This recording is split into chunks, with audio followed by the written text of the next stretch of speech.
అనుకోకుండా ఓ రోజు హైదరాబాద్ నుంచి వస్తూ తెల్లవారుజామున అల్లంపురంలో అయితే దిగాల్సొచ్చిందండి.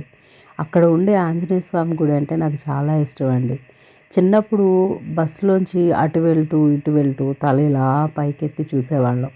ఇప్పుడు రోడ్లయితే పెరిగిపోయాయేమో, అంటే రోడ్లు ఎత్తి పెరిగినాయి కదండీ! అందుకనే ఆంజనేయ స్వామి విగ్రహం వచ్చి కాస్త తగ్గిందా అన్నట్టుగా అయితే అనిపిస్తుందనమాట ఇప్పుడు. నిజానికి ఈరోజు కూడా నేను అల్లంపురం వెళ్ళాల్సి అయితే వచ్చిందనమాట అండి. మనం అనుకుంటాము యాక్చువల్‌గా అనుకోకుండా అలా వెళ్ళాం కాబట్టి భగవంతుడి దర్శనం అయ్యింది అని. కానీ కాదండి. భగవంతుడు ఆజ్ఞాపించాడు కాబట్టి ఆ దర్శనం అనేది మనకి జరుగుతుందనమాట. యాక్చువల్‌గా అల్లంపురంలో జాతర అయితే జరిగిందండి. ఇది నేను కాస్త లేట్‌గా పోస్ట్ చేస్తున్నాను వీడియో. జాతర ఎప్పుడు నేను చూడలేదనమాట. ఏదైనా జాతరలు జరగడం అలాంటివి నేనెప్పుడు కూడా వాటిల్లో పాల్గొనలేదు. సో, మా ఊర్లో జరిగినప్పుడు నాకు తెలుసో తెలీదో కూడా తెలీదండి. సో, అంటే ఆ టైంలో నేను వేరే ఊర్లలో అలా ఉండొచ్చు కదా! సో, అందుకని నాకు తెలీదనమాట. సో, ఆ ఊర్లో వచ్చేసి తెలిసిన ఫ్రెండ్స్ ఉన్నారండి. అట్లాగే అమ్మకు కూడా తెలిసిన ఫ్రెండ్స్ ఉన్నారనమాట. ఒకరోజు కాల్ చేశారు రమ్మని చెప్పేసి. సో, రమ్మని చెప్పి పిలుపొచ్చింది కాబట్టి వెళ్ళాలని చెప్పేసి ఇంకా ఆ రోజైతే రెడీ అయ్యాననమాట అండి. నేను ఇంకా నాతో పాటు మా అమ్మాయి, అట్లాగే అమ్మ, ఇంకా చెల్లి వాళ్ళు, చెల్లి పిల్లలు అందరం కూడా బయలుదేరామనమాట అండి. అసలు ఎలా ఉంటుందో చూద్దామని. నిజంగా ఎప్పుడు కూడా అంత ట్రాఫిక్ నేను చూడలేదండి ఆ ఊర్లోని. అంత ట్రాఫిక్ అనమాట. సో, ఆ ఊరికి, మా ఊరికి చాలా దగ్గర డిస్టెన్స్ అనమాట.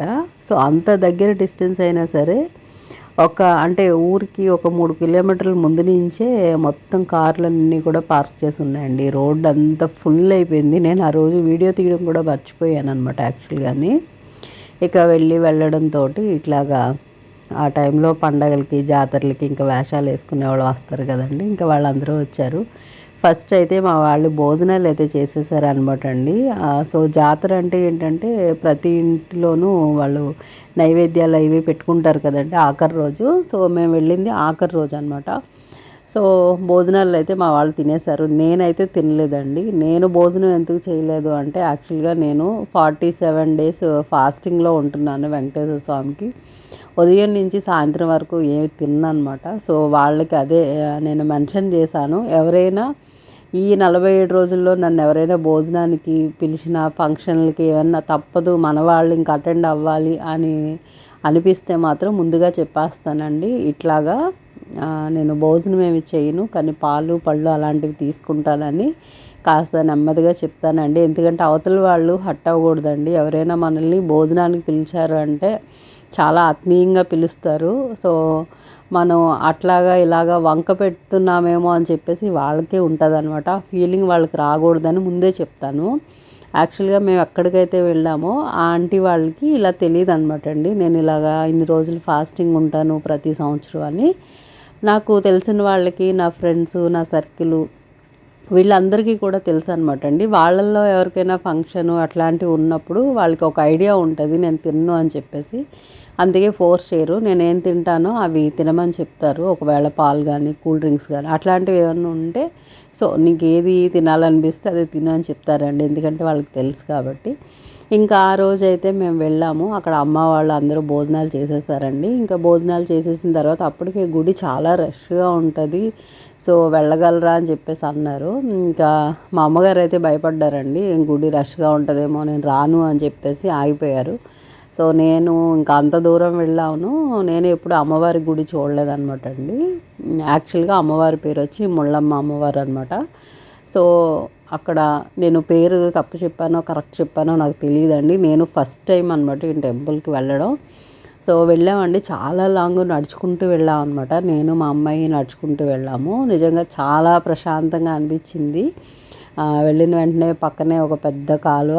మా అమ్మాయి వెళ్ళి కాళ్ళు అవి కడుక్కొని వచ్చిందనమాట. చాలా అంటే చాలా ప్రశాంతంగా అనిపించిందండి నాకు ఆ గుడి వాతావరణం మాత్రం. నేను చాలాసేపు అక్కడే ఉండిపోయాను. అంటే ఫోటోలు దిగుదామని అదని కాదండి. నిజంగా ప్రశాంతంగా ఉంది. సో, మళ్ళీ ఇలాంటి మూమెంట్స్ వస్తాయో రావో, మళ్ళీ జాతర జరిగినప్పుడు అక్కడ మనల్ని ఎవరైనా పిలుస్తారో లేదో తెలీదు. సో, ఏదైనా సరే నేను ఒక జ్ఞాపకంగా అలా ఫోటోలు తీసి పెట్టుకుంటాననమాట. సో ఈ మధ్య కాలంలో యూట్యూబ్ ఛానల్ ఉంది కాబట్టి దాంట్లో చిన్న చిన్న చిన్న వీడియోస్ అన్నీ పోస్ట్ చేస్తున్నాను. సో అలాగా మొత్తం గుడి మొత్తం ప్రదక్షిణలు చేసి తర్వాత దర్శనం అయితే చేసుకున్నామండి. కాసేపు అక్కడే కూర్చున్నాము మా అమ్మాయి నేను, కాసిన్ని ఫోటోలు తీసుకున్నాము. ఆ తర్వాత ఇంకా వెనక్కి అయితే బయలుదేరాం అనమాట అండి. నిజానికి ఆ రోజు ఆ ఊర్లో ఏ ఇంటి ముందు చూసినా టెంటే అనమాట అండి. సో తెలిసిన వాళ్ళని అడిగాను, షామియానా షాప్లో సరిపోయినాయా లేదంటే పక్క ఊరు నుంచి కూడా తెచ్చుకున్నారా అని చెప్పేసి.